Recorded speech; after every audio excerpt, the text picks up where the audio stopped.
Hi guys, welcome back to the channel. Recently at the Festival of Speed at Goodwood, you would have seen that BMW announced the new BMW M5. Now this was quite of particular interest to me because I've recently been in the market for a high-powered super saloon car and I wanted a pure unadulterated V8. That was pretty much my shopping list. Now, of course the M5 was on the shopping list and I was very close to actually buying an F90 competition. But this new M5, people have had a lot to say about it.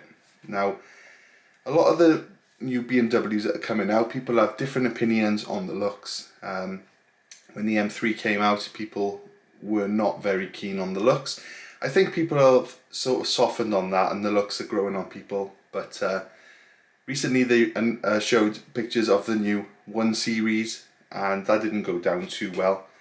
So when they released the 5 Series, or the M5, we weren't sure what to expect. Well, thankfully they have kept the V8, but they've also added in a little bit of electric power. Power is up now to 727 horsepower. Thankfully they have kept the V8, but that is not through necessarily the engine. They've actually added in a hybrid system to sort of complement that that V8. So that's where the extra power has pretty much come from. But the elephant in the room, literally the elephant in the room, what everyone's talking about is the weight of the car. Now BMW are adamant that you can't feel the weight and you don't need to sort of worry about it, but everyone else begs to differ. So I thought I'd give you some weight figures of some cars and you can sort of tell me what you think about them. So when the Evo 10 came out, everyone was pretty much shocked at how heavy a car it was. They said it's too heavy, it's nothing like the old cars, it's too, it's not going to be agile in the corners, it's just a heavy car. How heavy do you think that car was? It was 1,550 kilograms.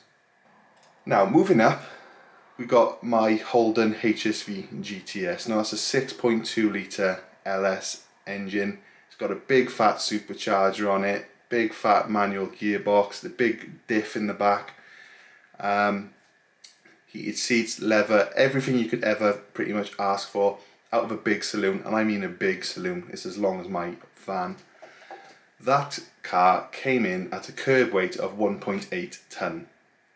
So when the M5 comes out at 2.5 tonne, people have got something to say about it. Bearing in mind that's a tonne heavier than the Evo, which was a heavy barge. So yeah, people have a lot to say about it. Now BMW's stance on this is it doesn't affect performance. The car handles just as good as it would, and for the sort of type of car that it is, the weight is acceptable. Well, whilst BMW might say that, unfortunately the laws of physics kinda disagree. So the BMW M5 has about 130 horsepower more than the last one, but it's 0.2 seconds slower than a base M5. It's 0.3 seconds slower than the old BMW competition. So just imagine you spend £140,000 or whatever it is going to be on this new M5 and some guy turns up next to you in a 37 grand BMW that's 8 years old and absolutely wipes the floor with you at the traffic lights.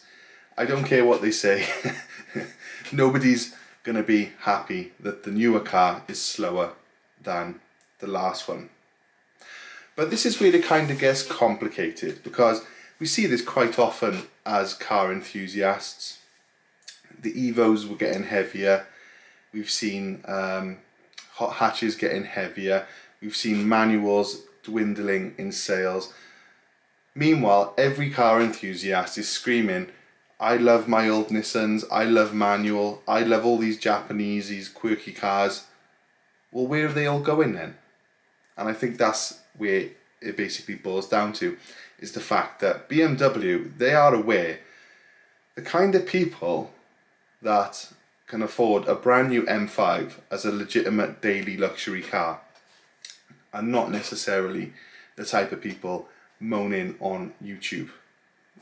You think about the customer, the type of customer that buys that car, they probably cross shopping now with a Range Rover SVR, Land Rover Defender, Mercedes S-Class, and unfortunately the people that are buying these cars are probably not massively, you know, track enthusiasts. They're not thinking, I'd love to strip this car out and have a bare bones race car for the Nürburgring.